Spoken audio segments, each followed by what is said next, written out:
go on your journey. You're constantly auditioning. You're constantly putting yourself in a okay, hold on. Now that I have you in there, it's like making me lower. Jordan, say hi to everybody. Hey, what's going on, everybody? How you doing, love? I am great. I was just listening to you talking, giving some encouraging words. That was awesome. Thank you so much. Sorry, you caught me in the middle where, we're doing the garden, so been working a little bit. You're okay. Yvette's in here. Hey, what's up, Yvette? How you doing? You know what? Let me just side this up. Sorry, I'm all trying to be like professional and technical with you guys, and this thing is okay. Yo, we in a pandemic. Ain't nobody gonna hold it against you. Also, if you guys have questions, there is a question part. Please leave your questions in there because it's going to be hard to be able to go back through the comments and read all of the questions. Right. So anyways, so then I started, I'm just going to finish this up really quick, Jordan. I know you got to go as well. No, do you think? So then I started auditioning for things that are local, and it takes time. It takes time to build, it takes time to build your confidence in the room, but it also takes time to be able to build your connects. You want to build your connects with casting directors. So Jordan, can you hear me? Yeah, I'm listening. Okay. I'm ready. I just want to make sure the sound. No, take your time. I just want to make sure the sound is good.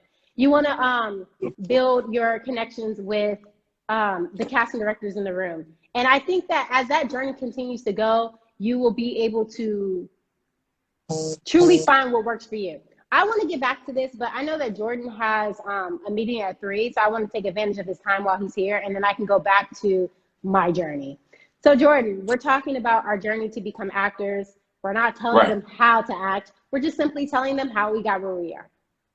Right. I guess the best place to start is at the beginning. Yeah, I've been acting since I was 5.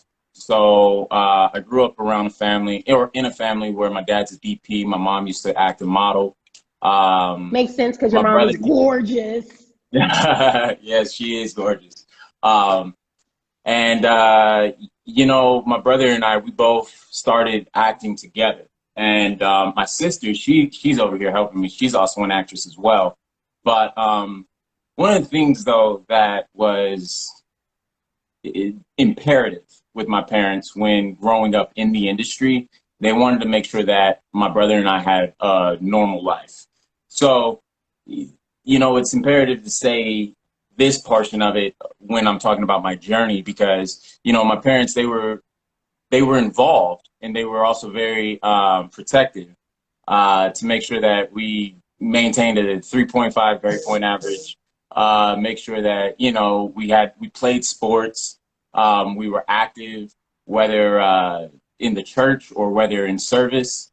And part of the reason for that was because, it's interesting enough. One of my brothers from the show, oh my gosh, Will Catlick, he was even saying it in one of his, he was saying, like, service, as actors, as, growing up in the industry, first starting off doing extra work, stand-in work.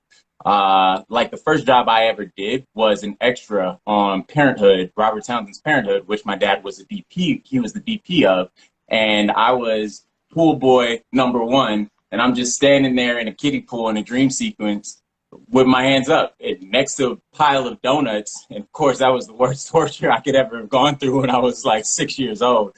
But and I remember it to the day because I remember coming into work with Pops early in the morning, like 6 in the morning. And there are people there even earlier than that. And that's why, in this journey of my career as an actor, I have an appreciation, I have a love for my crew and for my for everybody that's incorporated into it. With that said, I mean, it was honestly my mom. It started off with my mom doing the drives from, where we live to West Hollywood to Century City to, over in Santa Monica, going on cattle call auditions. I'm not sure if they still have cattle call auditions, for commercials. And I first started off in that, doing commercials. And I remember talking to one of my friends who I love to death, Kevin Mims, he's actually the face he's Jake from State Farm. And in his career, he was just, he's from Chicago, from like a lot of other talented actors, and that, they pick up like yourself and they come here. They have my utmost respect for chasing their dreams. And when I was talking with him, because we met randomly at it was a film festival and we just kept in contact. But when talking with him, he reached a point in his life where he was like, yeah, man, I don't want to do, commercials. I want to do the next thing. I want to do this. I was like, absolutely. I totally get that. But then you also talking to me where I made a career off of commercials. And that's what also led me into my career as working, even before Unfabulous, doing Lion King over at Pantages, and playing young Simba in that. And then from there, doing Unfabulous. And I was just telling him, and he understood, and he grabbed it, and he didn't give up. He kept going and going, which is obviously the encouragement you have to give to actors. Because in this industry, it's easy to read into the fact that, oh, they didn't pick me. One, because, oh, it's politics. We don't know. Two, because it's, oh, I wasn't good enough. And that's definitely not true. That couldn't be anything further from the truth. One of the things about acting is you have to have confidence in your choices. You have to do your work. You can't be just showing up to work, not prepared. But you have to have confidence in the work that you put in as well. And that's something that I grew to understand and to appreciate over my years in the industry, because it was being fired from my manager when I was 11 years old. It was being let go from William Morris when I was 14 years old. 16 years old. And all of these different things that occurred in my life only built up a resilience for me to just keep going. The fact that I played sports, that's also a huge reason for why I didn't quit. That's a huge reason for why I didn't stop. And I appreciate that too, because it's easy to be discouraged, especially in this industry, and you're gonna get discouraged as well. Whether you're an actor, whether you're a writer, whether you're a musician, regardless, art is the skill of creating something from what you know. So and it's very vulnerability. Personal. It's vulnerability. Yeah. And so that being the case, it's easy for us to get caught up in that when in fact we lose sight of the fact that as actors, or as, pretty much as tools, in this film or television industry, where I'm called to convey a story. I'm called to convey a story. So when you get in that room for that audition, you got about 3 minutes for that room to be yourself. You better live it up. You better, because that's your 3 minutes. If you take your time, take your time. Do you feel like there was ever a time, and I want to get to these questions too, but my question to you is, do you feel like there was ever a time where you had like that aha moment when it comes to auditioning, and when it came to auditioning and how to audition, if you want to call it audition? My class teaches me not to call it an audition. It's more of an opportunity to play. But do you feel like there was an aha moment when that happened? An aha moment if you're looking for I think that aha moment has to come from within. Yeah, for sure. That's what I mean by aha moment. Did you ever have a moment where you were going in the room, and maybe you felt like, what I want to portray isn't coming across? What is it that's keeping it from coming across? And maybe for me personally, I had an aha moment because I started to realize this is absolutely no offense to anybody in the casting part of it, but in my work as an actor, whomever was in the room, it didn't matter. You know what I mean? And every time I walked into that room, it was about playing. It wasn't about, oh man, this casting director is huge and they cast Black Lightning, or they cast this, and I want to make sure that I set a good impression. Then you completely lose why you're in there. You start to think about Javicia, or you start to think about Jordan instead of thinking about Allie, or instead of thinking about Karina and thinking about Mark. You know what I mean? You stop telling their story and you start telling your story. And that's not why they brought you into the room. I can't tell you how many times like I've gotten in my own way because I put so much pressure, Yeah. you know, like, oh my God, this is Batman versus Superman. Oh my gosh, this is going to be Star Wars. Oh, like, you know, I mean, oh my gosh, this is a franchise opportunity. We, and I think it's in everybody, but what you have to be able to do is slow yourself down. Yeah. Remind yourself that, yes, it's an opportunity, but on top of it being an opportunity, it's a chance for you to just have fun and to entertain somebody. Whether you're, because I mean, when you go back, this is a great question. I'm sorry. I had to bring it up because it was so verbatim Go from what ahead. we're talking about. Yeah, so the question is, did you struggle with fear and self-doubt or self-sabotage? Yeah, you definitely do. Absolutely. You're going to run into that. You're going to run into, but that's a mark. That's like a milestone for you to either get past or for you to let hinder you and turn around, pack up, and go home. But it's going to be your decision. Now, you were also mentioning like there's so many outlets, there's so many opportunities. You're absolutely right. If you have your own phone, you can like do some stuff, like some serious stuff. And it's kind of like my dad. He would always tell me, even when I wasn't working, this is what he would always say. He says, it's easier for God to direct a moving ship than one that just stays in port.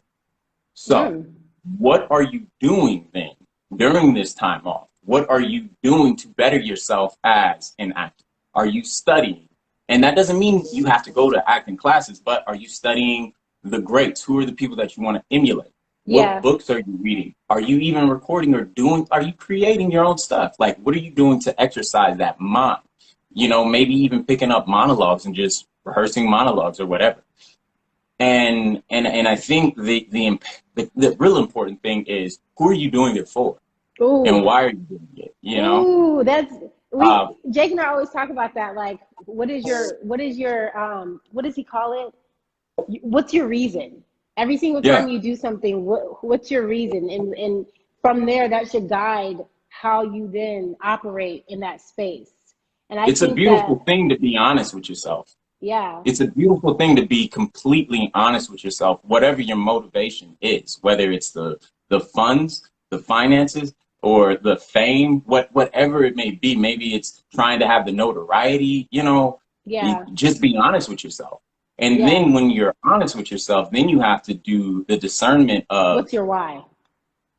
Someone said, what's your why? Yes. Yeah. And once you do that, then you can, once you're honest with yourself, then you can tell yourself like, all right, is this really what I want to do? Yeah. Because at the end of the day, this is just a career that we've chosen that's not promised. You know, it's not. I've been like I told you, I've been let go. You've missed out opportunities. I've missed opportunities. There's been people that I know that have booked projects, and then that just falls by the wayside. Man. Like another example, when I was doing Beyond, I was originally supposed to be and this isn't anything against Freeform. It's one of those milestones that I'm gonna tell you about. When I was doing Freeform, we did the pilot, and the show got picked up, but they told me, yo, we feel like you do a little bit overacting, so we're not going to bring you back. And they and that happened, and they ended up casting my brother, the guy that played my brother, who I had on the other day, Jeff. Great guy, love him. And one of those moments was like, you could get upset about that, or you could learn from it. Yeah. You can learn from it, you know, or you could, those are one of those things that will make or break. And I've had a lot of those things that make or break. And one could complain like it's hard, but people have had it worse than me. Yeah. So who am I to complain? Am I going to keep going, or am I going to quit? Yeah. And you know, who if anything, that it's that's more not going to happen inspiring. later on? Yeah. I mean, I said, if anything, it's more inspiring. Don't get me wrong, it hurts, but it's like, I always ask myself, and I want to make sure I get to their questions too, but I always ask myself I have this thing of like, I don't just want to be a highly working actor. I want to be a great, if that makes sense. Like when you think of the greats, because when I was a kid and I would look through history books and I would see stories of Josephine Baker and people in Eartha Kitt, people whom impacted the world with their art. I in my mind, I always said, I want to be in history books. That's it. Like, I want to be in history books. So what does it take to be that impactful? You have to, first of all, understand that everyone's not going to love what you do. Mm-hmm. What you do is for who it's for, and it just is what it is on that. You know what I mean? But two, you take opportunities that you may not win in, and you find a way to just build on it. And if anything, for them to be so specific and tell you why, and that's crazy because I've worked with you, so I know that that's not the case. But at the same time, that was earlier. I was younger. Yeah. So maybe, and guess what? I had to hear that. Yeah, that's because what I was going to say. For something. them to be that specific and tell you, brother, this is the one thing that we need you to work on. It gives you something to start with, you know? But I also don't think, and I would say this to everybody listening, like, you can't take everybody's advice. No, some of the things that makes you is going to be what makes you win.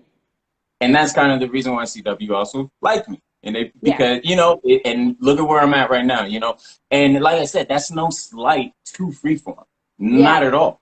You know, it's also, and it depends on like what they actually want to see, you know, with what they're looking for in the project. And that's why I also want to encourage people to have, don't be so narrow-minded on yourself, because that will be detrimental to you. Because if you're trying to figure out, well, why am I not getting in the rooms? Why is this not happening? What else do I have to do? Maybe it's just not your time yet. Yeah. You know what I'm saying? Yeah. And continue doing it though. Continue working. Don't quit, because guess what? Eventually somebody's gonna see it. Yes. Okay, here's and don't a question. do it for other people. Yeah. Is it harder to start acting if you're older? I'm almost 40. It's always been a dream of mine. That's a great question. What do you have for that, Jordan? I mean, ooh, delay is not denial. Yvette came through with a word. What happened? What did you say? What did Mama say? She said delay is not denial. There you go. Okay. Well, there's the answer. You know, I would. Go ahead. You know what's interesting is that I have found that no, it's never too late. And the answer for that is so simple, because you need every age range in movies and television. Yeah. You know what I mean? Like, you need every age range, because movies and television are reflecting real life. And in real life, everybody ain't 20. It's funny for you to that point. So I'm 29, right? Mm-hmm. And I'm playing an 18-year-old on CW, right? And you know, and I can understand, like, it's like CW's always done that. Actually, all network has always done that. They cast older, you know. But the thing about it is, I remember when I was a kid going in for auditions. I remember I auditioned for Vampire Diaries, and I was like, oh my gosh, this is it. This is gonna be my big break. I was younger and I was close. I lost it to older people. Yeah. And you know, that's kind of what I see with the nature of the industry. And to be honest, I'm glad it works that way. Because, you know, in the industry, you're gonna get exposed to a whole lot of stuff. And you know, I'm glad that God had his hand on me to get where I did get to now, because I needed a whole lot of maturing. You know, who knows where I would have been? Who knows what would have happened? You know what I mean? But I don't think that, no, definitely there's no age limit to it. Like, is there an age limit to your dreams? No, you know, I don't believe there is. I'm 32. Allie, and I'm still dreaming. I'm 32. Allie is 23. Paris, I think, is like 22, 23. Karina was a little bit closer. She's, what is that? You say Karina's like late 20s? Karina, and Killer, is there age limit? And Killer Coach, Samantha, Samantha was in high school. She was a senior in high school, and at the time I was like 27. And then, like, everyone that's in Clueless was like 35, 40 playing those characters. There is absolutely 28. There's absolutely no age range, because not Nah. only is it almost more special when you have that life experience and you're able to now play younger characters with the experience you have in your older years or your more advanced years. Right. It gives something that's familiar. Right. You know what I mean? Right. When people are I mean, watching it. yeah. And I mean, you also, there's more life experience in that when you play a younger character, you know. For when I was playing this last season, Khalil and Painkiller, they're two different people. They're two different characters. So, you know, it's kind of like a little bipolar, you know, throughout the season that I was playing with these guys. But it's life experience. You know, you pull from one that's like, both are from the wrong side of the tracks, but you know, you're dealing with one that's realizing he's been manipulated. And the other one, it's like he doesn't care that he's been manipulated because it's an opportunity for him to, you know, to be himself or be whatever. So, you know, you pull from different life experiences that you know of or people that you know of, you know. But yeah, I don't think there's an age range. Definitely not. Here's a question. Javicia, would you go back to acting in web series? Jordan, have you starred in, or would you be interested in being in a web series? Ladies first. Yeah, for sure. I think that there's this dope thing about web series where you have the ability to really create whatever you want to create. I want to direct. So not only would I go back and act in them, I really would love to start directing them. Right. Or I am going to start directing them. It's very important that you. So my answer is yes. What about you, Jeff? Mm-hmm. No, definitely. I'm not gonna. I'm trying to think if I've ever done a web series. I can't recall. I was gonna say Freakish, but that was Hulu, so that was streaming.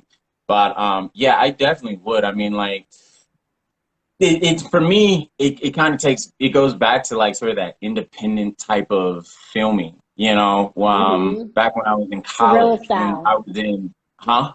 Guerrilla style. Yeah, doing the guerrilla style type of, you know, filming, and it's fun. It's also more personable. Yeah. So yeah. Jay, I don't know which Jay you guys are referring to, but it says, Jay, is it Yeah, difficult probably being both of us. a Christian and being in the industry? You go, Jordan. Yeah, I was asked this the other day, and you know, I gave it some further thinking actually today, and I said like let me clarify. I don't think it's difficult being a Christian in the industry as much as it is difficult for anybody else in whatever industry they are being a Christian as well. Um, I mentioned that, you know, when you make sure that you're done up in the armor of God, when we're walking, when I'm doing my day-to-day life, I'm just being me. I'm not perfect. I'm not great, but I do use discernment because it's the spirit that he gave me to use discernment in certain things that I will do or certain things that I won't do. Like I said, I'm not perfect, but that's why he gives us the spirit to help us, because it's not meant for me to take it on my own. With that being said, if I do that and if I try to act on my own accord, then yeah, it's going to be extremely difficult. I mean, if it's on my own strength, obviously it's going to be difficult, absolutely, for anybody. But I'm also reading a book called Killing Christians, and we're looking at modern day martyrs who are over in other places of the world, you know, and they got it a lot worse than I do. So who am I to complain about? God has put me in this industry to be a light, to be a city of the hill, the same as a chef, the same as a painter, the same as whoever else. And, you know, more than often, that's going to be seen through that's going to be seen through our life.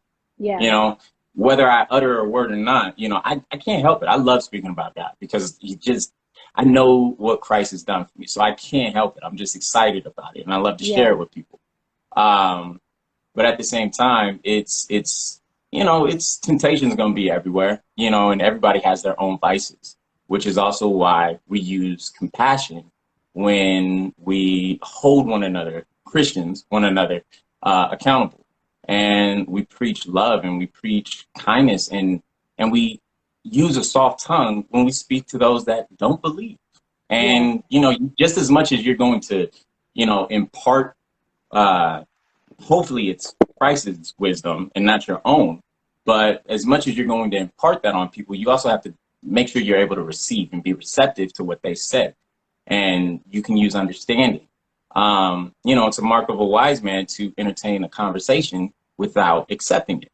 And yeah, I mean, like, you just, I don't know, it has its moments of difficulty. Yeah, sure.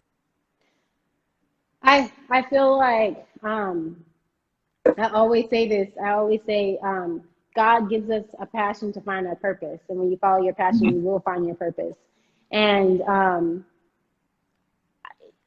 all I know is I always just operate off of where my passion is, because I believe that that's where I will be able to. For me, my entire purpose, or I feel like my main purpose, is to be able to help and further God's kingdom doing the things that I love.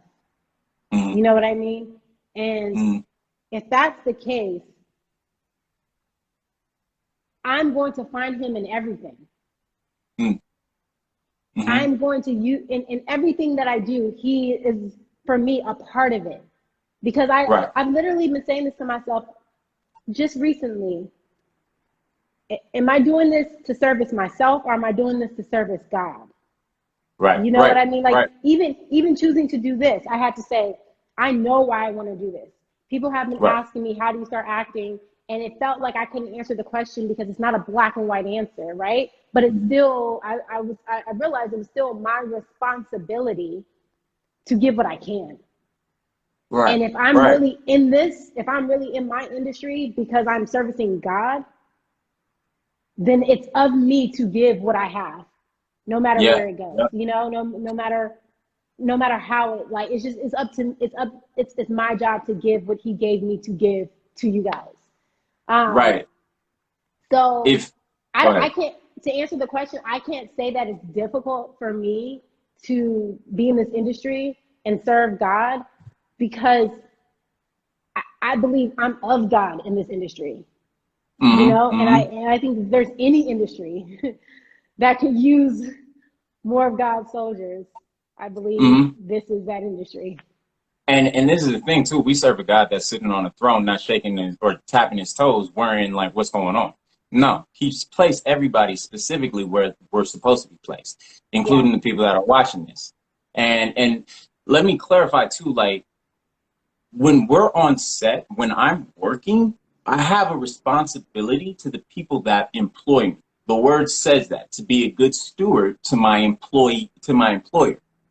And that's, you know, so as long as that doesn't conflict with my beliefs where I am, then guess what? You're going to see the best that you can get from Jordan. I'm going to show up 15 minutes before my call time. We talked about this. We did. You know what I'm saying? Because if you show up 15 minutes before, you on time. If you show up on time, you're late. You're late. So, you know, it's, and you know, that all comes out, that type of, you know, responsibility and doing that in actions. Those are actions. You know, doing that is a representation of who God is in me. And I don't have to open my word and say one Bible verse at all.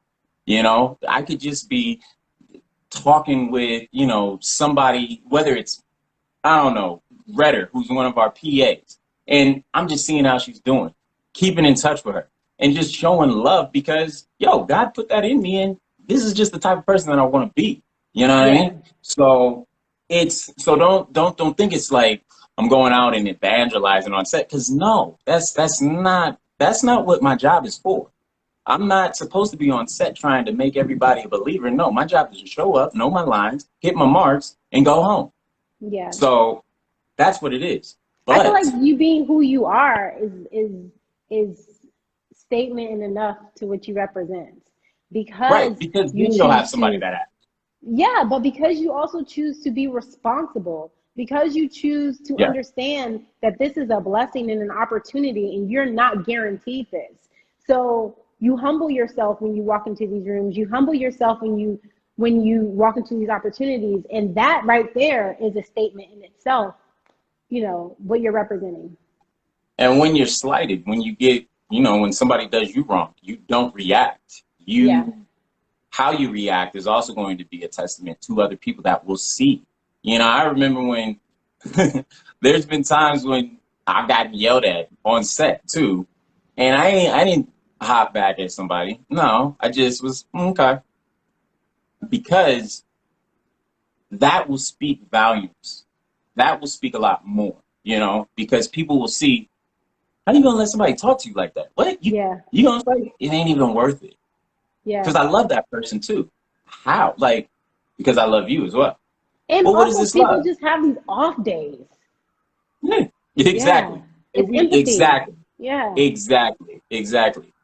Okay, I know you have to go soon, so we'll try to get at least a few more questions in before you have to leave. How can you make yourself stand out in the acting industry?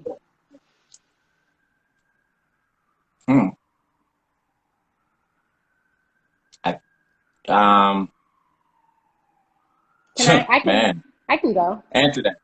Okay, that's an interesting question, because we talked about that in my acting class, I think last week. And for me personally, I feel like, stop. Okay, so I did my scene, and then after my conversation was finished, I go to The Imagined Life with Diana Castle. So if anyone's in LA and they're looking for an amazing instructor, that's her. But she made it clear, I have the ability to quickly digest a conversation and the circumstances. But what makes an actor stand out from other actors is what you choose to do with those circumstances. So if we're looking at a conversation, or as everything that's being talked about is ingredients, right? Oh, shoot, yeah. But can you hear me? Yeah, we can hear you. Okay, cool. If we look at a script, like everything we're talking about is the ingredients, then let's use Karina for Always a Bridesmaid as an example. The conversation that I have with Richard Lawson, who plays my dad, and that's when it's revealed that my mom died of cancer, okay? So that's an ingredient. And with that ingredient, what am I, Javicia, going to choose to do with that ingredient for my Karina life? That, what I choose to do versus what someone else chooses to do, is what makes Karina's different. So what makes you stand out is when you choose the risky decisions. It's when you choose to do something. It's when you choose to take two things that seems as though they contradict and you make them work. Because now you are conflicted. Now you have depth. Now there's something behind your eyes, because the work you've done is deeper than just what's on the page. So I think that a great way of standing out is to try to dig deeper and look at things on the page and realize that, I mean, words are just words, but they come from history. So you have to find the history of the words. So you have to take your time. I said I wasn't teaching acting, but this is just my process. You have to take your time and find the history of every word. My teacher says if you can't see it, then you can't say it.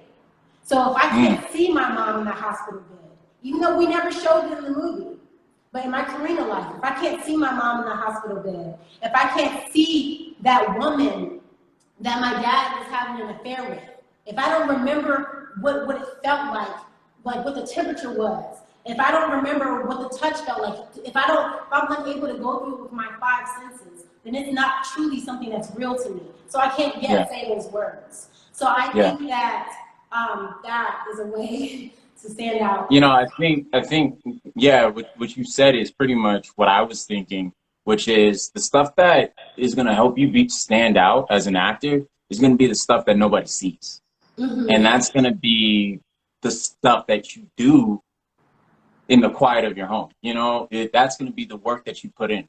Example, when I was doing Khalil for the first season, you know, I like to write and I like to create characters.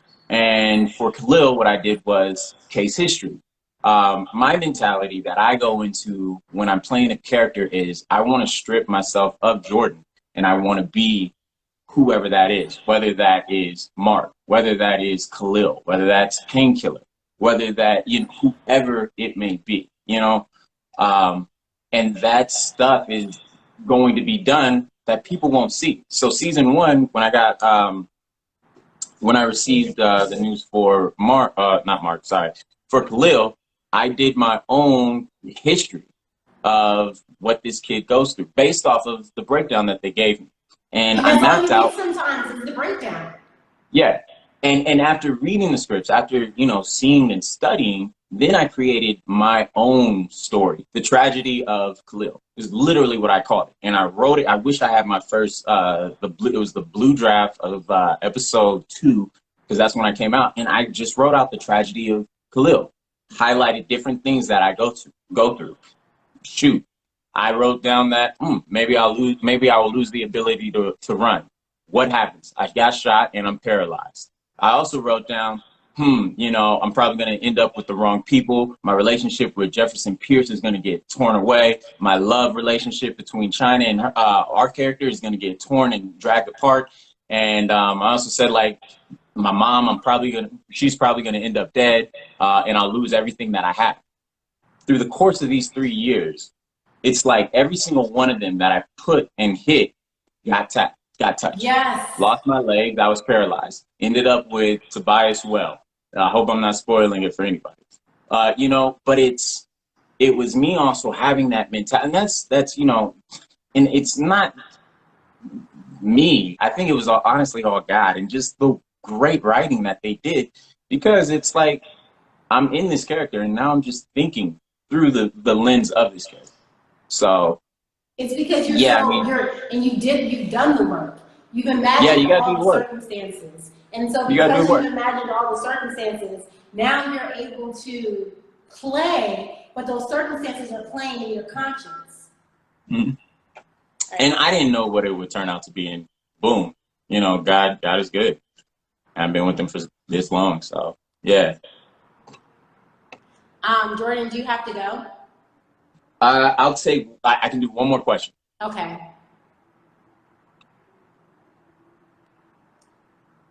Dang, I spoiled it without realizing. I just saw somebody.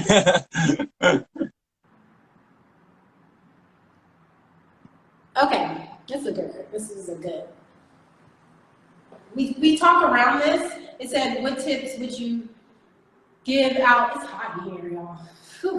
What tips would you give out to someone who's interested in acting but do not have any experience yet? And I know we talked around things, but in the beginning of this, I asked everyone to grab a pen and paper. So I think this is the time where maybe we can just like give bullet points of, you know, just a few things that you would say to an actor that comes to you and says, hey, I really want to start this journey. What are some tips that you can give me to start my journey? So the question is, what tips would you give to someone who is interested in acting and doesn't have any experience yet? And doesn't have any experience. First question you need to ask is why. That needs to be the first and foremost question you ask. Why do you want to be an actor? Why? Why do you want to be? Is it because you want to be in the industry? Is it because you want, like we said, is it because you enjoy creating? Is it because you enjoy, you know, this? Because once you figure out the why behind it, then that'll show you if you're actually ready for, you know, the stuff that will come with it. And that doesn't just mean the rejection. That also means you got to think all of the accolades and stuff that come with it too. Because when you become an actor, like, or anybody of some notoriety, your world gets so much smaller, you know. And are you ready for that? Are you ready for that? Because you may think you are, but everybody's gonna be looking at you with a microscope, you know, and everybody's gonna feel like they have some say in your life as well. So why is the first question? Because I think that will help you map out the journey. Then when we get into the craft of it, now this is what's gonna be fun. I say find 5 actors that you want to emulate. For me, in the beginning, it was Sidney Poitier. It was Will Smith. It was who were the beginning? Early beginnings. Huh? Denzel? Yes, Denzel, obviously. Gary Oldman was the other one. And forgetting the Leonardo DiCaprio. So 5, and then watch their stuff. And then I would even say, go back generations before them and study them as well, you know? Because, you know, just watch. We're in an industry where that's what we do. We're watching motion pictures. So watch who you gravitate to, and then figure out, you know, what it is that you want to do. You can read books. You can, you know, yes, go to acting class. I definitely, because the thing about acting class is that it allows you to start exercising that muscle. You know, you can't expect to get big if you're not lifting weights, you know. You can't expect, I mean, if you eating though, I mean, there you go. But I feel like, you know, you got to put the work in. You do have to put the work in. I don't personally believe you need to break the bank to do that, but I do believe you do need to put the work in. Nice. I would say my tips, well, we're referring to people that are interested that haven't yet started yet, right? So if you haven't moved to LA, or you're not planning on moving to LA, you haven't moved to wherever you plan on acting, or let's say you still have your regular 9 to 5, and I know right now with everything going on, many people don't even have that. But if you can, get some of the basics done before you move. Like, get your headshots done before you move. Find a local photographer that can shoot headshots. If you live in Tennessee, find a local photographer in Tennessee that can shoot headshots, because it is so much more expensive in areas that are predominantly acting areas. You know, try to get a videographer to help you create a mini reel.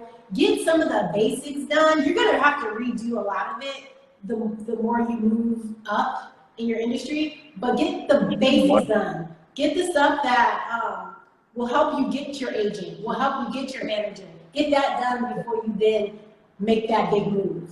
That's the first thing. The second thing I would say is that a lot of information is at your fingertips.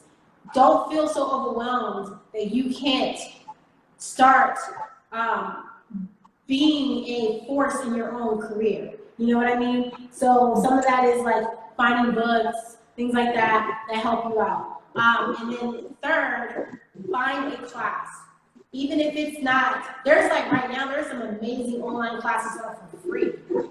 I use Masterclass, and they have Helen Mirren, Samuel L. Jackson, Natalie Portman. This is just things to help get you started and will teach you the basics, so that when you walk into that room, you're not walking into that room as a beginner anymore.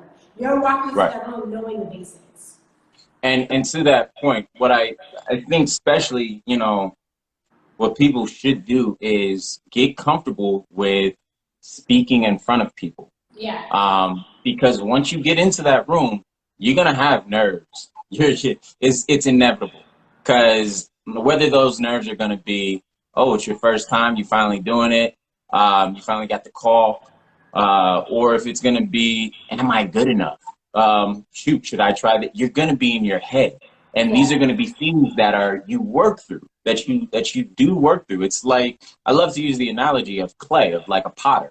You know, you have to be malleable. You cannot be hard, because even when you're on set, if the director tells you to go a different way than what you did, you have to be able to switch like that.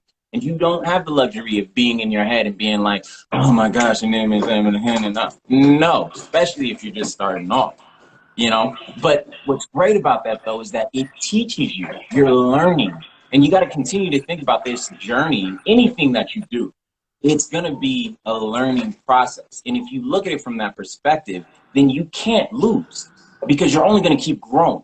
You're only going to keep growing. Jordan, thank you so much. I love you. I love you. You know I love you, kid. All right. Bye, you guys. Have a great one. Love y'all. Stay safe. So